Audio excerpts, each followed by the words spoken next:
Dear student, today we talk about synthesis. I am Saurabh Gupta from Lucknow University. Students, आज हम बात करना चाहते हैं सिंथेसिस के बारे में। सिंथेसिस जो कि क्लास 12th का बहुत ही इम्पोर्टेंट सब्जेक्ट है और बच्चे इसको बिल्कुल भी समझ भी नहीं पाते हैं, लेकिन मैं आपको इसको ऐसा आसान ट्रिक में समझाऊंगा जैसा कि आपने आज तक पढ़ा नहीं होगा। हम बात करते हैं सिंथेसिस के बारे में। सिंथेसिस का अर्थ होता है जोड़ना। सिंथेसिस 3 टाइप्स के होते हैं: simple, complex and compound. Simple, complex, compound. आज हम बात करते हैं पहले कंपाउंड के बारे में। कंपाउंड बहुत ही छोटा सा टॉपिक है, तो इसलिए आज हमने पहला टॉपिक कंपाउंड उठाया। अब आप लोग पूछेंगे कि ये सिंपल, कॉम्प्लेक्स, कंपाउंड होता क्या है। डियर स्टूडेंट, मैं आपको बताना चाहता हूँ कि कुछ नहीं, ये बस जैसे कि बात करने के तरीके हैं। जैसे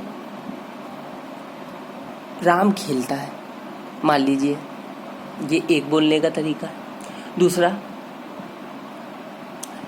तरीका, इसको अगर हम इंग्लिश में बोलना चाहें तो ये बोलेंगे राम प्लेस।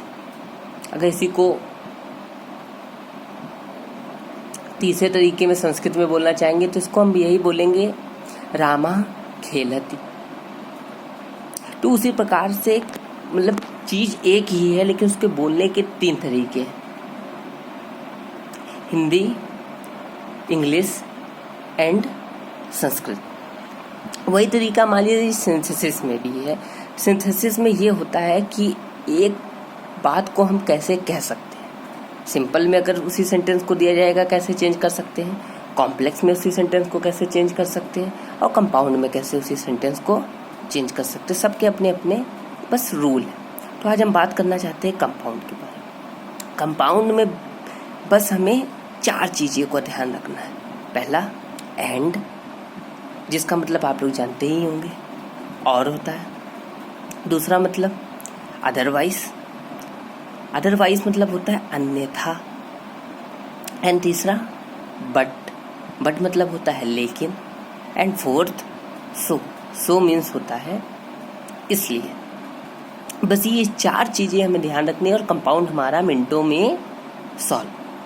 तो हम लोग बात करते हैं एंड के बारे में। जैसे एक सेंटेंस दिया है, he took my pen, he returned it today. Synthesis के लिए सबसे पहले हमें इसकी हिंदी मीनिंग निकालनी पड़ेगी। ये 2 सेंटेंस दिए, he took my pen, he returned it today. अब होगा क्या इसका हिंदी का अर्थ? He took my pen, he returned it today. उसने मेरा पेन लिया, उसने लौटा दिया। अब देखिए, ये सेंटेंस दिया है, उसने मेरा पेन लिया, उसने लौटा दिया। अब 2 अलग अलग सेंटेंस, अब इन्हें हमें क्या करना है, एक में करना है। और हमारे पास 4 ही चीज़ है। उसने मेरा पेन ले लिया, अन्यथा लौटा दिया। उसने मेरा पेन लिया लेकिन लौटा दिया। उसने मेरा पेन लिया इसलिए लौटा दिया। ये तीनों नहीं हो सकते, केवल फर्स्ट एंड वाला होगा, उसने मेरा पेन लिया और लौटा दिया। तो इसका हम क्या बनाएंगे, he took my pen and returned it today.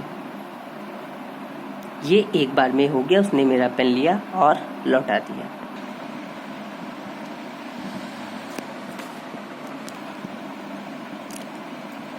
अब हम दूसरे सेंटेंस के बारे में बात कर। Make haste we shall miss the train. पहले हमको इसकी मीनिंग जानना चाहिए। मेक हेस्ट मतलब जल्दी करो, एक sentence. We shall miss the train, हम ट्रेन छोड़ देंगे। अब इसको एक में हमको बोलना है तो हम कैसे बोलेंगे, यही तो बोलेंगे, जल्दी करो अन्यथा हम ट्रेन छोड़ देंगे। Make haste, otherwise we shall miss the train. अब देखिए, इसका ट्रांसलेशन में भी बहुत ही इम्पोर्टेंट रोल है। वो कैसे? अगर कहीं ट्रांसलेशन में आ गया जल्दी करो अन्यथा हम ट्रेन छोड़ देंगे, तो उसका इसी प्रकार से हमें बनाना पड़ेगा, make haste otherwise we shall miss the train. Okay. Third हम बात करते हैं बट के बारे में। ही इज लेजी, एक सेंटेंस, ही इज क्लेवर। वह आलसी है, वह चालाक है। अब अब इसको एक सेंटेंस में बोलना है तो कैसे बोलेंगे? वह आलसी है लेकिन वह चालाक है। ही is lazy but he is clever. Third हम बात करते हैं सो के बारे में। सो ही, अब ये सेंटेंस एक है, he is the son of professor, he is intelligent. वह प्रोफेसर का लड़का है, वह बुद्धिमान है। अब एक सेंटेंस में बोलना हम चाहेंगे तो हम कैसे बोलेंगे? यही तो बोलेंगे, वह प्रोफेसर का लड़का है इसलिए वह इंटेलिजेंट है। तो he is the son of professor so he is intelligent. तो इस प्रकार हम ये भी कह सकते हैं कि इसका ट्रांसलेशन में बहुत ही इंपॉर्टेंट रोल है। बिना सिंथेसिस के हम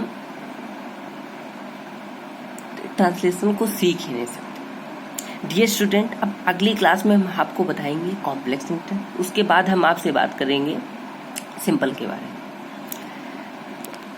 डियर स्टूडेंट, ये हो सकता है कि मेरी वीडियो आपको क्लियर नहीं दिख पा रही, उसका रीजन है मेरा मकसद कोई ऑनलाइन क्लासेस नहीं लेने का। मैं कोचिंग इंस्टीट्यूट में पढ़ाता हूँ। बच्चों ने कहा कि सर इस टॉपिक पे थोड़ा सा चर्चा कर दीजिए, इसलिए मैंने की। Okay, thank you.